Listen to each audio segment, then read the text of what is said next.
Okay, recording. Okay, we're ready to go back to the PowerPoint.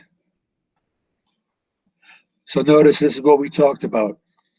So the descending limb is where water is reabsorbed, and the ascending limb is where uh, sodium and chloride are reabsorbed. So notice as you move down the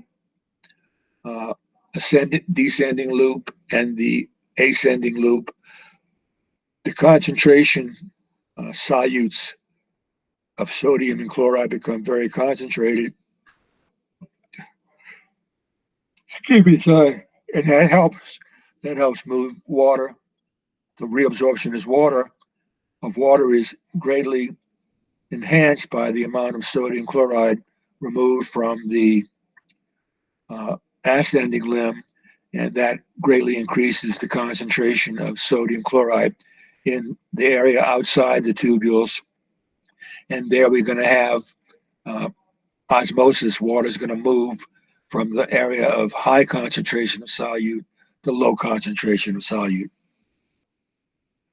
So without ADH, we're going to get a large volume antidiuretic hormone. We get a large volume of dilute urine. Okay.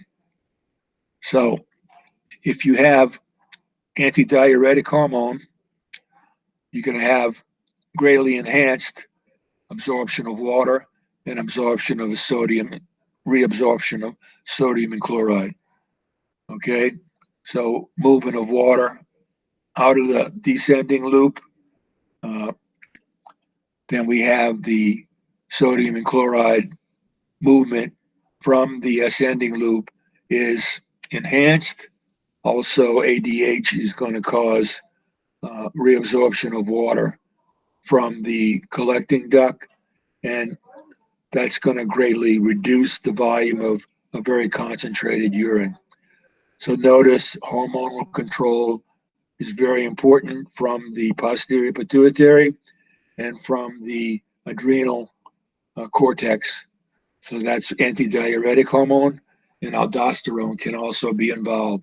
So the kidney reabsorption and secretion and function is very, very uh, strongly regulated by hormones from the medulla, from the adrenal cortex and the posterior lobe of the pituitary. So more than 99% of water is reabsorbed. Uh, so most of urine is water, obviously, we know that. Okay, so what is the characteristics of normal urine? pH is in a range. It has a certain specific gravity. It has a certain concentration and so on. 700 to 2,000 milliliters a day. Uh, the concentration of urine is going to be around, where do we give that? Okay.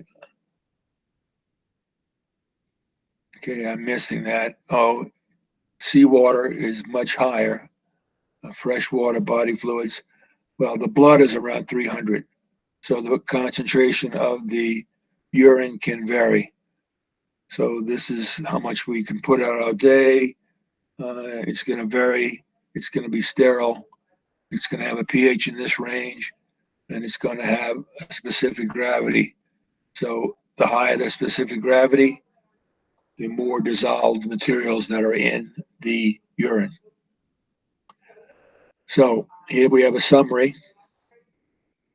So take a good look at this.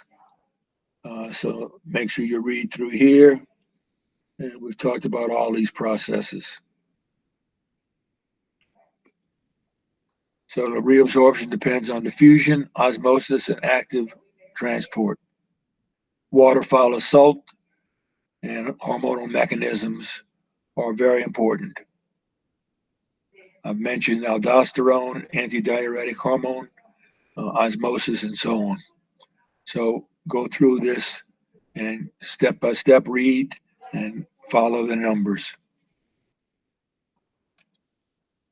Okay, so how is the blood flow into the afferent arterioles, and the afferent arterioles controlled. Okay, so the kidney's gonna help regulate this filtration pressure.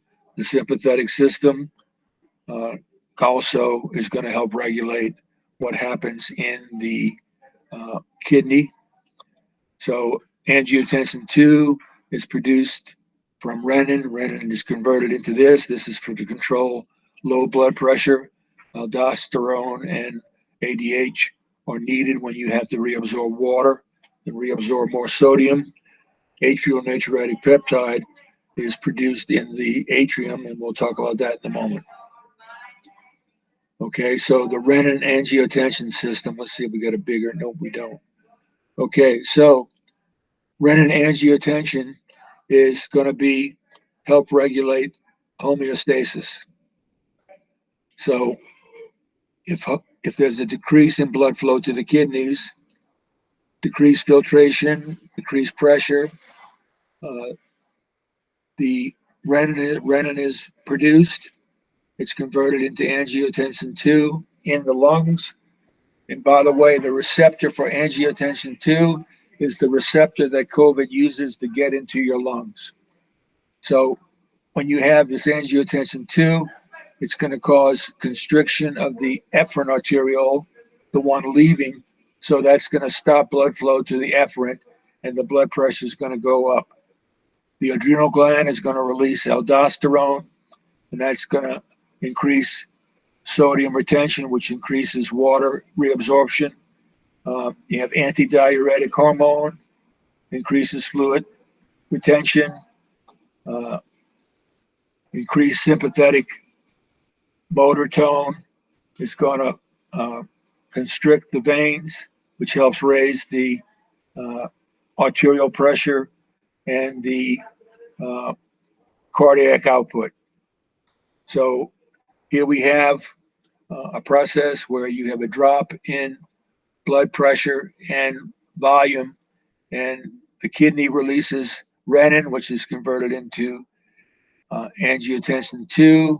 And again, this is the receptor. The receptor for angiotensin 2 is where the virus, the COVID virus, gets into your lungs. Okay, so I also mentioned antidiuretic hormone, and that so you have to have proper flow into the glomerulus, and you have to have proper reabsorption of water and sodium retention. Okay, let's keep going.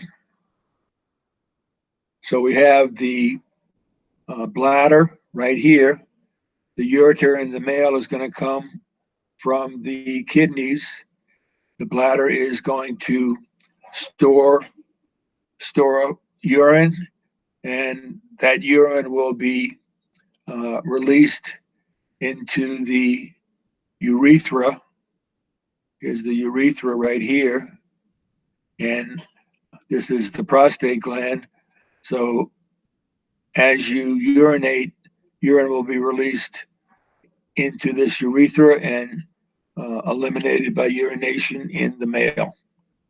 Notice that in the male, the sperm are transmitted in this tube that comes from the epididymis, and this is called the vas deferens. If people want to get controlled so they won't get their wife pregnant or other people pregnant, this is the tube that is cut. In the female, we have obviously the ovaries and the uterus, and here the bladder, and the urinary bladder is receiving urine from the kidneys through the ureter. They don't show that. But in the female, I mentioned that the urethra is much shorter. So that's apparently an explanation why women get more urinary tract infections. Then you have various muscles that help control when you urinate and when you don't. So the bladder is going to store urine that comes from the ureter. And let's shut this off and finish up with a, okay, stop recording.